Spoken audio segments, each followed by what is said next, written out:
Kenny with Just the Right Angle doing another post. Go over a quick update on some Arkansas political stuff that's taken place here. I just found out about this not too long ago. The Republican Party of Arkansas has decided to endorse Justice Rhonda Wood to be Chief Justice. For those who don't know, the state of Arkansas does have elections for our judicial candidates.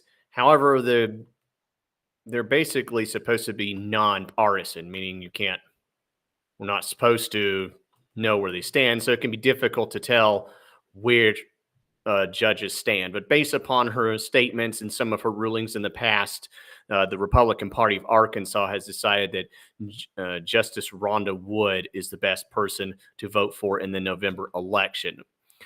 She has been to several different events. I've filmed a few events that she's been to.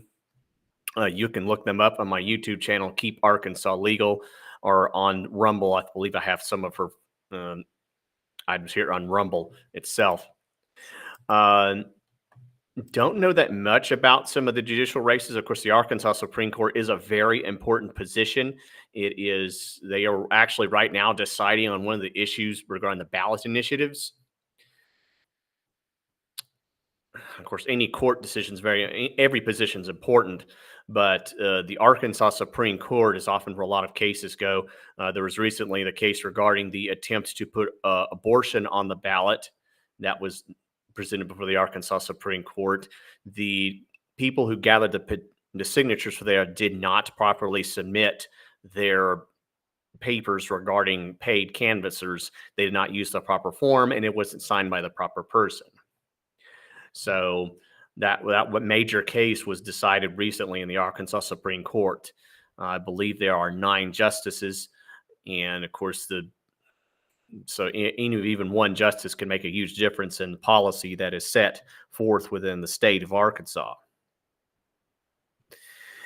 Speaking of smaller races, I recently attended a candidate forum in Saline County, where several people came in and spoke. This was done by a group called Alpha Kappa Alpha. It's a sorority, and this, I believe, the Benton Courier, and it was done in the Bryant High School.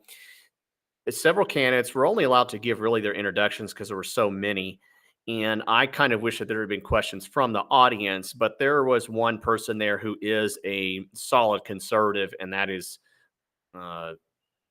Sarah Papard. I believe I have her. No, wait, that is the wrong video. Let me see if I can find the video. There it is. It is this one. I apologize. And if you would, just please tell us a little bit of your name, your seat, and a little bit about yourself. A little bit of this.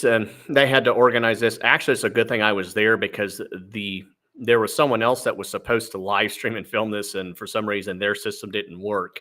But I'll play a little bit of audio of this event. This is Sarah Papard introducing herself before this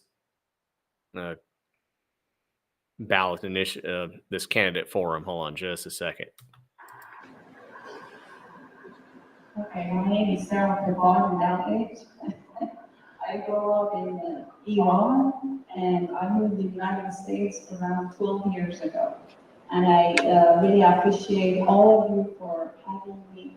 As an immigrant, I went through the immigration system. I moved from Kuwait, and I came to New Jersey, and then we moved to Arkansas. We love Arkansas. I'm married. I have 3 children. And I just recently graduated from UALR with a master's degree in blind rehabilitation, and I focus on education and mobility. And I will be working with VA Hospital as a blind rehabilitation specialist. And I'm really honored that I can cater to such population. I just want to say that I really appreciate for having this opportunity, and all of you giving this opportunity to me, to the scholarship, that I continue my education, and I would love to bring my knowledge as an entrepreneur. I have a business with my mom, and as an educator, and a person that I deal with disabled people to bring their also views and opinion in the community. Thank you. Okay, so that's a little more detail. One other thing is, of course, issue 2. This is the one thing that's one of the items that's also being decided in the courts is repealing basically it requires if someone sets up a casino in a county to get the approval of that county, and I believe it's maybe 60%. I was kind of undecided on this issue because both factions that are for and against this issue are actually based in Oklahoma. But one of the things that led me to be for issue 2 is the fact that those that are opposed to it are still trying to get it from being counting, even though it's already been approved and put on the ballot.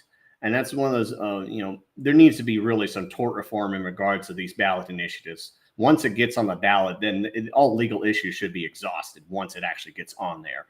But there's issue 2. There's some details about it from UAEX. If you want to read into that, what it does for and against. One of those that support or oppose issue 2 and want more casinos is that it'll bring so many millions of dollars and so many jobs. But as we see in Jefferson County, Pine Bluff area, the casino there has not improved it. And I know that some libertarians like to use the phrase, you can't tax your way into prosperity. No nation has ever taxed their way into prosperity. Well, no nation has ever gambled their way into prosperity either. So that's just my take on that. You can, there'll be hopefully some forums upcoming regarding that issue. But that's pretty much all I have for today. I'm actually going to go look up, watch a little bit of Friday Night Tights, actually dealing with some other issues. I do pray for Mary DeWitt, who recently just got out of surgery, my mother-in-law, and of course for this nation in general.